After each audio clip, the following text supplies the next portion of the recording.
రాజ్యంలోనికి ప్రవేశించడానికి అర్హులము కామంట. అసలు ఆయన రాకడలో ఎత్తబడడానికి కూడా మనము అర్హులము కాము.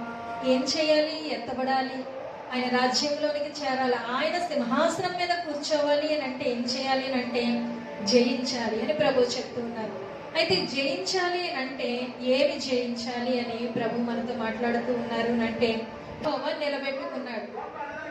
ఎందుకు నిలబెట్టుకున్నాడు అని అంటే రాజ్యము కొరకు, యూదా రాజ్యము కొరకు బెనాయాని నిలబెట్టాడు. అక్కడ ఒక యుద్ధ శూరుడిగా, ఒక పరాక్రమశాలిగా బెనాయాను ప్రభు నిలబెట్టుకున్నారు. ప్రభు నిలబెడితే ఏం జరుగుతుందండి? యెహెజ్కేలు గ్రంథములో చెప్తూ ఉంది దేవుని వాక్యము. ఒకసారి చదవండి. యెహెజ్కేలు 2వ అధ్యాయము 1వ వచనం. యెహెజ్కేలు 2వ అధ్యాయము 1వ వచనం. నరపుత్రుడా, నీవు చక్కగా నిలవబడుము, నేను నీతో మాట్లాడవలసినది. ఆయన నాతో మాట్లాడగా ఆత్మ నాలోనికి వచ్చి నన్ను నిలవబెట్టాను. మొట్టమొదటిగా మనం ఏం చేయాలంటే, ప్రభు చెబుతున్న మాట ఏంటంటే చక్కగా నిలవబడు. ప్రతి ఒక్కరితో కూడా, సంఘంలో ఉన్నటువంటి విశ్వాసులందరితోనూ, దేవుని బిడ్డలు అని పిలిపించుకుంటున్న ప్రతి వ్యక్తి ఏం చేయాలంటండి? మొదట మనము నిలవబడాలంటండి కదండి. ప్రభు నిలబెట్టడం కాదు, ప్రభు చెప్తున్న మాట. యెహోవా మాట్లాడుచు ఉన్నాడు యెహెజ్కేలుతో, నరపుత్రుడా నువ్వు చక్కగా నిలవబడు. ఫస్ట్ ఎవరు నిలబడాలి? యెహెజ్కేలు నిలవబడాలి.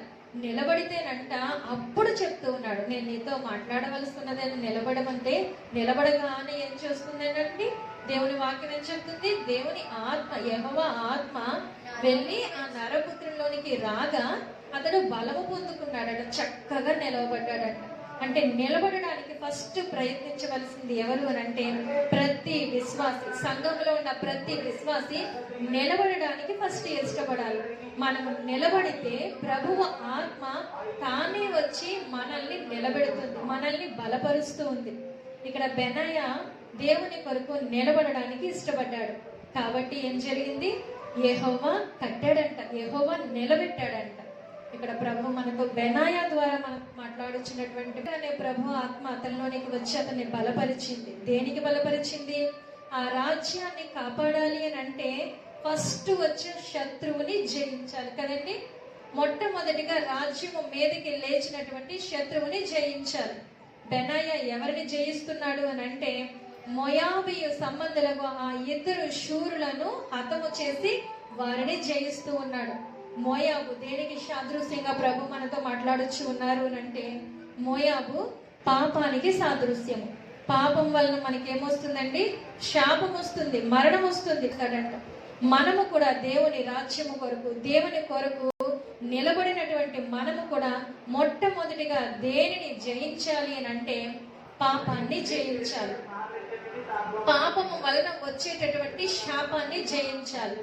ప్రతి పాపాన్ని జయించేటటువంటి వీరులుగా, పరాక్రమశాలులుగా ఎవరు ఉండాలి అని అంటే సంఘములో ఉన్నటువంటి క్రైస్తవులు, సంఘములో ఉన్నటువంటి విశ్వాసులైన మీరు నేను మొట్టమొదటిగా జయించవలసింది పాపాన్ని జయించాలి. మన మీదకి లేచి వస్తుంది ఏంటండి? పాపమే. మనల్ని లోకములోనికి లాగుతుంది ఏమిటి? పాపమే మనల్ని లోకములోనికి, దేవుని నుండి ఎడబాయడానికి పాపమే మనల్ని లాగుతూ ఉంది. ఎలాగూ? నేత్రాశ, జీవపుడమము, శరీరాశ, ఇవన్నీ కూడా ఏంటండి? ప్రతి క్రైస్తవునికి దేవుడిచ్చినటువంటి బాధ్యత ఏమిటి అని అంటే పరలోక రాజ్యమే. ఆయన రాజ్యాన్ని మనము కట్టాలంటండి. రాజ్యాన్ని కట్టేవారిగా మనం ఉండాలి. మనము కట్టబడాలి దేవునిలో. మన ద్వారా అనేక మంది దేవుని రాజ్యములోనికి ప్రవేశించాలి. కాబట్టి మొట్టమొదటిగా మనం దేన్ని జయించాలండి? పాపాన్ని జయించాలి. రెండవదిగా చేస్తున్నటువంటి కార్యము, బెనాయా రెండవదిగా చేస్తున్నటువంటి కార్యం ఏమిటి అని అంటే మరియు మంచు కాలమున బయలు వెడలి బావిలో దాగి ఉన్నటువంటి ఒక సింహాన్ని చంపివేశాడు. ఎక్కడ దాగి ఉందంటండి సింహము? బావిలో దాగి ఉందంటండి. బావి అనగా ఎక్కడండి ఇది? బావి అంటే ప్రభు చెబుతున్న సాదృశ్యం ఏమిటి అని అంటే సంఘము, దేవుని సంఘమే బావిగా. ఎందుకు బావితో సాదృశ్యంగా పోల్చుతూ ఉన్నాడు అని అంటే బావిలో ఉన్నటువంటి నీళ్లను మనము తోడుతూ ఉంటాం కదండి. తోడుతూ ఉంటే ఏం జరుగుతుంది? క్రొత్త నీరు ఉబుకుతూ ఉంటుంది. పాత నీరు పైకి వచ్చేస్తుంది, మరలా కొత్త నీరు ఉబుకుతూ క్రొత్త నీరు పైకి వస్తూ ఉంటుంది. క్రొత్తగా మార్చబడేది, నూతన పరచబడేది ప్రతి వ్యక్తి ఎక్కడ అనంటే సంఘములోనే, దేవుని సంఘములోనే.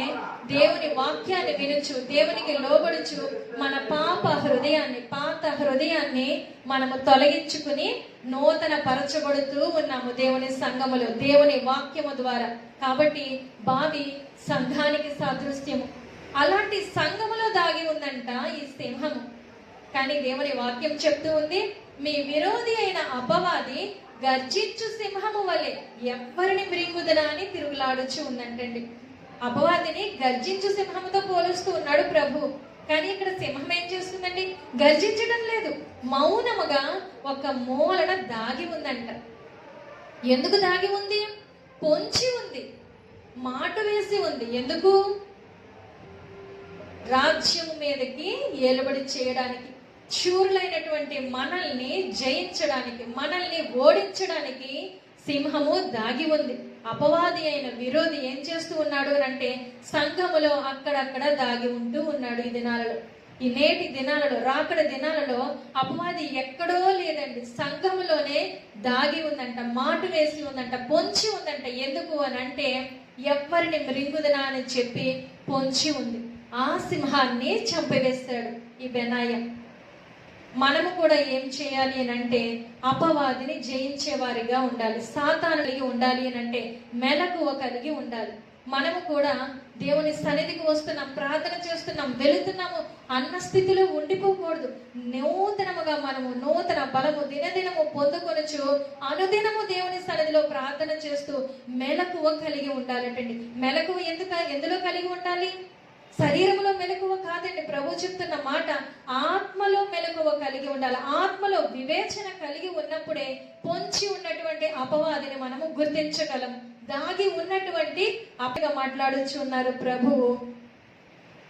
ఇంకను అతడు సౌందర్యవంతుడైన ఒక ఐగుప్తీయుని చంపెను. ఈ ఐగుప్తీయుని చంపెను అని చెబుతున్న మాటకు, ఐగుప్తు దేనికి సాదృశ్యము అని అంటే ఐగుప్తు చెరకు సాదృశ్యం. ఐగుప్తు దేనికండి? చెరకు సాదృశ్యం. ఆది కాండములో ప్రభు మనము కూడా ఏమి చెప్పాలి అని అంటే ఐగుప్తును చంపవలసిన వారమై ఉన్నాం, మనము కూడా చెరను చంపవలసిన వారమై ఉన్నాం. మనము కూడా ఎందులోనికి వెళ్ళిపోతున్నాము అని అంటే చెర అనగానే శ్రమ.